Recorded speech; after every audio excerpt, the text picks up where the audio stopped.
बिस्मिल्लाहिर्रहमानिर्रहीम। आज हम पानीपत के तारीख़ी मैदान से मुतल्लिक़ पढ़ेंगे। आज हम ये बताएंगे कि पानीपत का मैदान कहाँ वाक़या है और इस मैदान में कितनी जंगें हुई, कौन कौन सी हुई और कब हुई। ये भी बताएंगे कि वो कौन से असबाब थे जिनकी बिना पर बाबर ने दिल्ली पर हमला किया और पानीपत की पहली लड़ाई के असबाब बने। पानीपत का मैदान हिंदुस्तान की स्टेट हरियाणा में वाक़या है। ये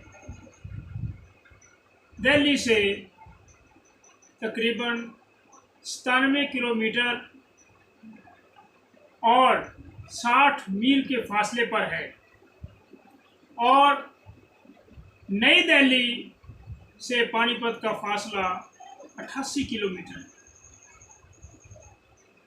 पानीपत के मुकाम पर पहली लड़ाई 21 अप्रैल 1526 ईस्वी को लड़ी गई।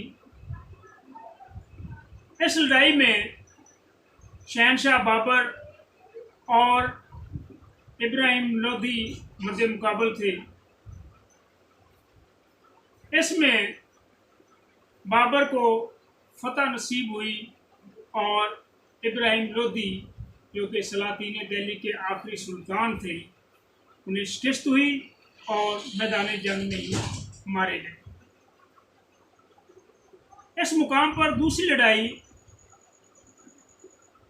शहनशाह अकबर और हेमू बक्काल के दरमियान लड़ी गई।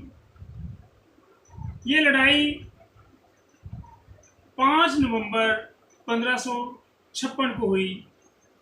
इसमें हेमू बक्काल को शिकस्त हुई और अकबर फातेह रहा। हेमू बक्काल को बाद में कत्ल कर दिया गया। तीसरी अहम लड़ाई पानीपत के मुकाम पर 1761 ईस्वी 4 जनवरी को हुई। इसमें अहमद शाह अब्दाली ने मराठों पर हमला किया। इसमें मराठे शिकस्त खा गए और अहमद शाह अब्दाली को फतह हुई। अब हम देखते हैं कि वो कौन से असबाब थे जिन्होंने बाबर का रुख बरसगीर की तरफ किया। एक सबब तो ये था कि बाबर की हमेशा ये ख्वाहिश रही थी कि अपने जद्दे अमजद अमीर तैमूर के पाया तख्त समरकंद पर कब्जा करे और समरकंद पर राज करे, लेकिन इसकी ये ख्वाहिश ना पूरी हो सकी और आखिरी मर्तबा जब बाबर एक उज़्बक सरदार से 1512 ईस्वी को शिकस्त खा गया तो उस वक्त उसने मुकम्मल तौर पर समरकंद पर कब्ज़ा करने की ख्वाहिश को खैर बाद किया और फरगाना और समरकंद दोनों से उसे मायूसी हुई। दूसरा सबब यह था कि बाबर हमेशा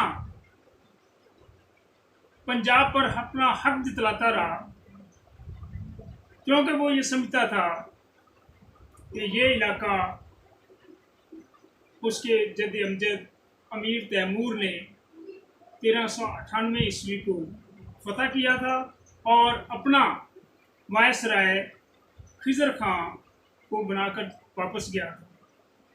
यही वजह थी कि बाबर ने 1519 ईस्वी को अपना एक सफ़ीर इब्राहिम लोधी के दरबार में भेजा था और एक ख़त दौलत खां के नाम भी था, जिसमें उसने कहा था कि चूँकि ये इलाका मेरे जद्द अमजद का है, इसलिए मेरा इस पर हक तस्लीम किया जाए। एक फिर तीसरी वजह ये थी कि बाबर को ये भी इल्म था कि बरसगीर सियासी इंतशार का शिकार है, छोटी छोटी रियासतों में बटा हुआ है, उनमें आपस में कोई इत्तेहाद नहीं है, बिल्कुल वो एक दूसरे से बरसरे पैकार हैं और ये हालात किसी भी बैरूनी हमलावर के लिए बहुत ही ज़्यादा साजगार होते हैं।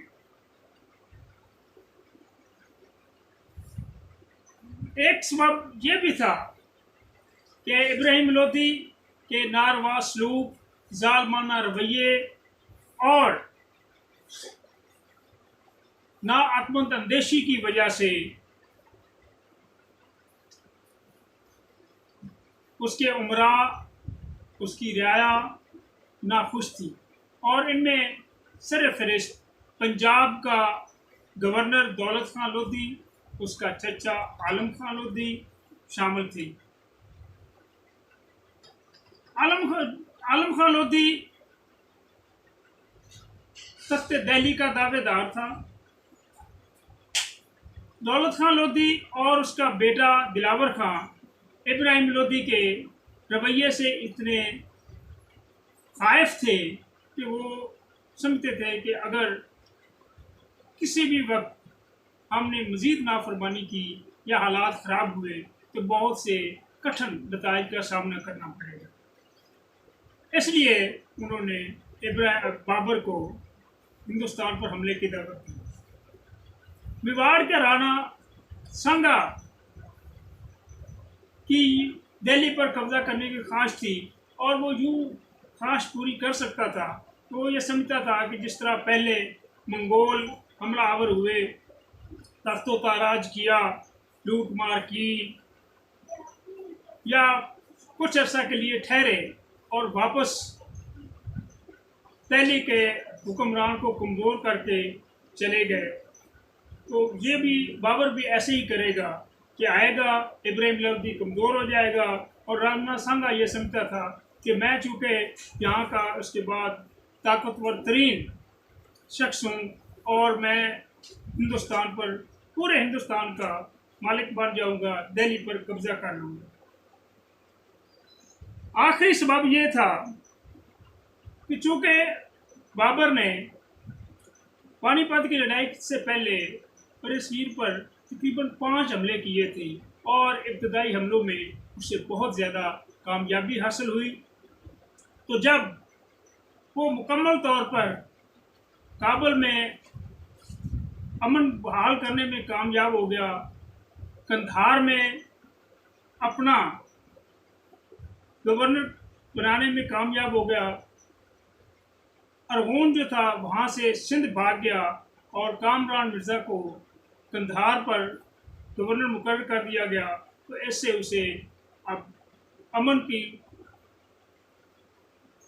अमन नज़र आ रहा था और अब वो ये समझता था कि काबुल में अमन है, अब उसे कोई परेशानी नहीं है, क्योंकि इब्तदाई हमलों में बाज़ औक़ात उसे वापस भी लौटना पड़ा था क्योंकि कंधार में तो इसने अफरा तफरी फैला दी थी अरगोन ने। तो अब चूँकि मुकम्मल तौर पर काबुल पर उसका कब्ज़ा था, कंधार पर उसका कब्ज़ा था और ये आखिरी सबब था कि उसने यकसुई से बरसगीर पर कब्ज़ा करने की कोशिश की और हमला आवर हुआ। तो अगले लेक्चर में हम पानीपत की जंग के वाक़यात और नताइज को ज़ेर बहस लाएंगे।